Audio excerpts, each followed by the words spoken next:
Vous avez quelques actualités cette année au niveau de vos offres et de vos produits.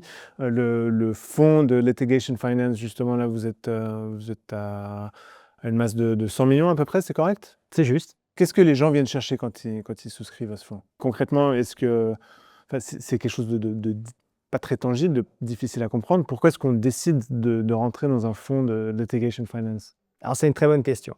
La première, c'est, comme je l'ai dit, très difficile de trouver des vrais rendements non corrélés. Et souvent, on vous promet de vous donner des rendements non corrélés, mais ce n'est pas le cas. Et on le voit souvent en moment de crise, tous les actifs se corrèlent. Donc, depuis plusieurs années, nous cherchons, on fait de la recherche sur différentes classes d'actifs. Et une des classes d'actifs qu'on a découvert depuis maintenant plus de 15 ans en tant que famille était le financement des contentieux.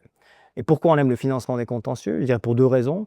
La première, c'est que les rendements sont vraiment non corrélés parce qu'il ne s'agit absolument rien à voir avec l'économie traditionnelle. Alors justement, est-ce qu'on peut prendre 2 secondes pour que vous nous expliquiez comment ça fonctionne, ce financement des contentieux? Qu'est-ce que vous faites?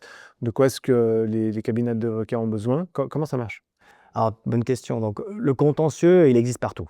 Donc, c'est un marché aujourd'hui d'environ 1 trilliard de dollars qui continue à croître environ 10% par année.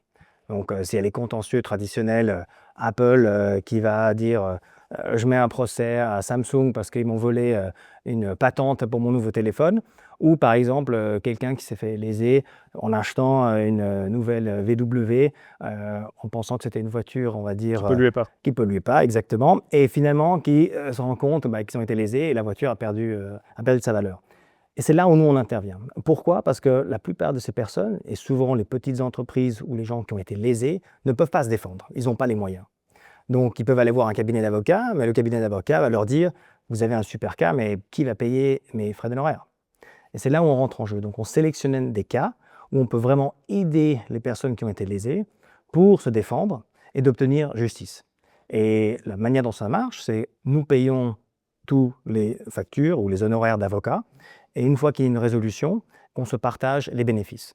Le gros avantage pour le lésé, c'est qu'il n'a absolument aucun frais à sa charge, même si on perd. Ça reste quand même un gros pari, donc comment on fait pour décider si oui ou non on va financer un cas? Alors, très bonne question. Un peu comme quand vous décidez de faire un investissement.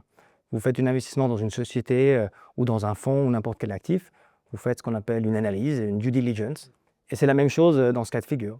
Vous devez avoir une équipe qui vient du monde du contentieux, qui sont souvent des ex-avocats, qui ont fait du recouvrement, qui peuvent sélectionner les différents cas et après trouver le bon cas où vous avez un maximum de chances de gagner.